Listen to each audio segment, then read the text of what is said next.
So this here, quite simply, the best sewing machine. Which, okay, I know, I know. Big words. And the best way I know how to demonstrate this is with the foot pedal. Or more specifically, the back of the foot pedal. Yeah, I know. Let me explain. This here is a standard foot pedal, which I'm sure many of us recognize. But what do you do when it's time to put it away? I personally grab the little pluggy bit and stretch out so I get a nice even amount of the cord, wrap it around.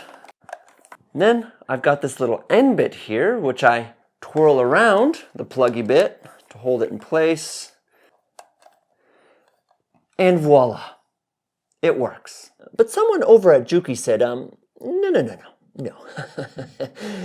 That will not suffice. This one, on the other hand, has this nice little webbing underneath where I can beautifully wrap around that wire. And as you will see, it's just wide enough for one single row of wiring. It's not doubling over itself or folding weirdly. So super clean. And then as I get to the last round, I go ahead and I put it through these two little nibs on the side here and pop it in this little hole at the end. If that ain't neat and tidy, I don't know what is. Say, for example, I were to do it the other way around. Well, look at that. There's two little nibs on the other side to do the exact same thing. Set it nice and flat on top of this surface here and put it away for storage. But it doesn't end there. When I'm working with this thing, you see these little nibs here? Well, they are ever so slightly more close together than these ones are, so that way I can pop the wire in there and it's nice and snug and perfectly protrudes out the side. Or perhaps if I need it on the other side, well, not a problem. These sorts of little details, they don't just happen. Somebody spent their day thinking this through. Oh, and this isn't the last time I'll be talking about this here foot pedal. My name's Cornelius Quiring. That's the logo. That's the word market. That's my website, cornelius.ooh. From now on, I'm just going to do this.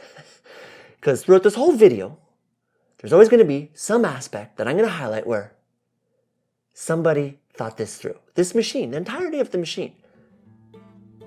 Somebody thought it through.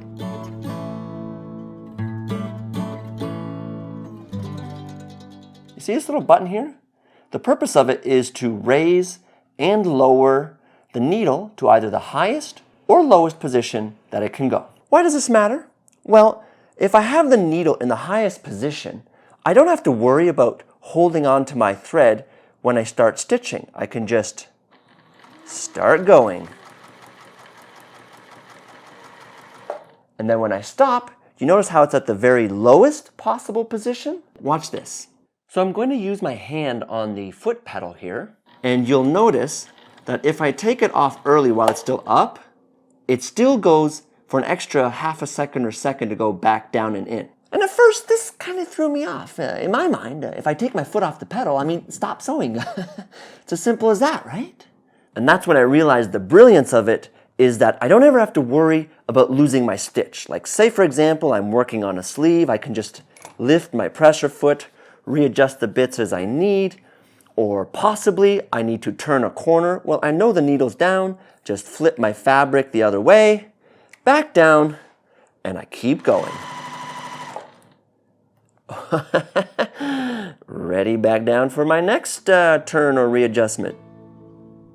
Huh?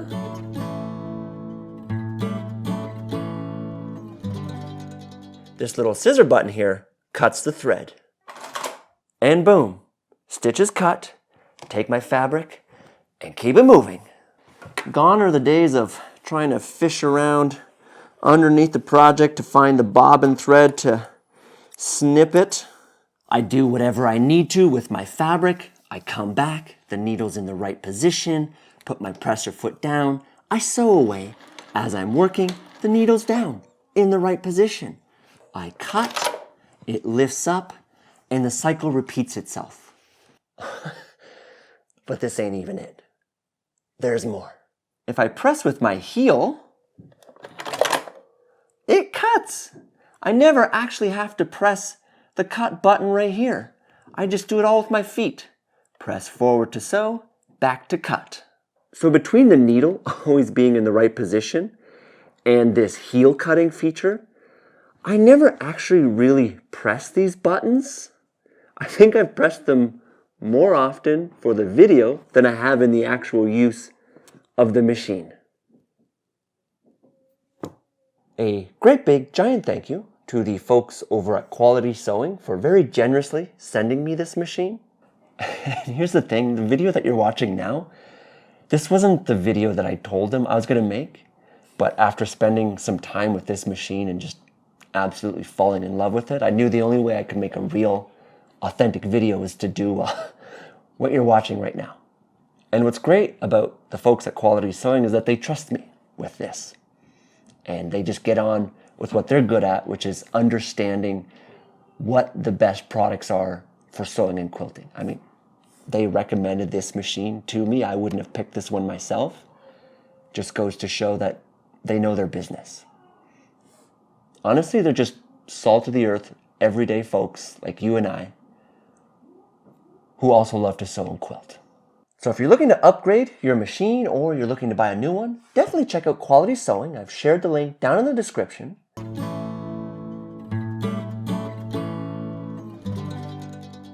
A lot of sewing machines come with these detachable little levers that you stick in and then use your knee to either raise or lower the presser foot. The benefit, of course, being that it leaves both of my hands free to manipulate my fabric as need be, adjust things, and then I can put it back down again and continue on sewing. But where might one store such an awkward shaped item like this? The machine comes with this nice extension table, which when you flip it around, but of course that only makes sense.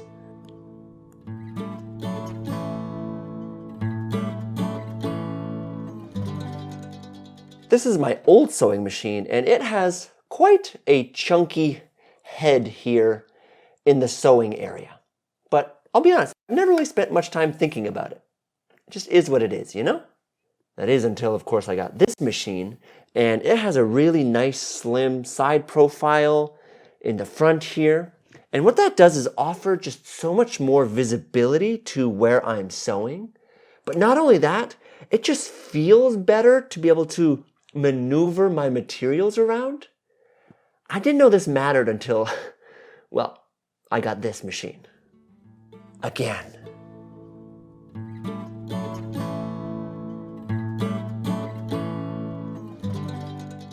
So these are all fantastic features, yes, but I've neglected to talk about one very important thing, the one thing that matters, which is, well, how well does this thing actually sew?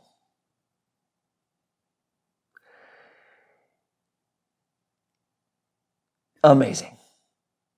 There's no other way to sum it up than it feels fantastic. And I don't know how to translate feelings on screens other than being enthusiastic, but sewing with it, it just glides, you know, it just, oh, it's like, mwah. There's an expression I like, and it goes along the lines of show me how a person does one thing, and I'll show you how they do everything. And I think in terms of the machine, well, show me the quality of the little details of the machine, and I'll show you the quality of the whole machine. Like, it feels so sturdy as well. Like, I'm not afraid that it's gonna break. I just use it and it works. In fact, actually, hold on, I wanna try something. I wanted a sewing machine that can sew thick fabrics, ideally leathers. And I have a bag here that has some stitches that are broken. So let me see if I can fix this. And I haven't pre-tested any of this, so this is as live can be. So we'll see. Whoa. This is wild. It's just chewing it up.